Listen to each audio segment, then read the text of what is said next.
भाजपचे प्रदेशाध्यक्ष रवींद्र चव्हाण यांच्या उपस्थितीत आज शरद पवार पक्षाचे माजी मंत्री प्राजक्त तनपुरे यांनी भाजपमध्ये प्रवेश केला। मुंबईतील पक्ष कार्यालयात झालेल्या या सोहळ्यासाठी राहुरी, पाथर्डी व नगर तालुक्यातील शेकडो कार्यकर्ते उपस्थित होते। भाजपचे प्रदेश उपाध्यक्ष डॉक्टर सुजय विखे पाटील यांच्या मुत्सद्दीपणामुळेच तनपुरेंचा भाजप प्रवेश झाला, यावर या कार्यक्रमात शिक्कामोर्तब झाले।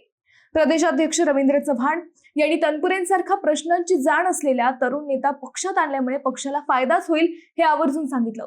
पक्षप्रवेशानंतर तनपुरे यांनी अगोदर चव्हाण यांचा व त्यानंतर डॉक्टर सुजय विखे यांचा शाल व पुष्पगुच्छ देऊन सत्कार केला।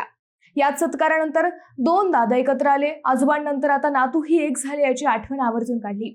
त्यावेळी एकच हशा पिकला। सुजय विखे व प्राजक्त तनपुरे यांनी लोकसभेला एकमेकांच्या विरोधात काम केलं होतं, परंतु आता तनपुरे विखे ही नवी युती राहुरीच्या विकासाला नवी दिशा देणारी ठरेल असा विश्वास तनपुरेंच्या कार्यकर्त्यांनी यावेळी व्यक्त केला। तनपुरे यांना मिठी मारण्याची कार्यकर्त्यांची इच्छाही सुजय विखे यांनी पूर्ण केली।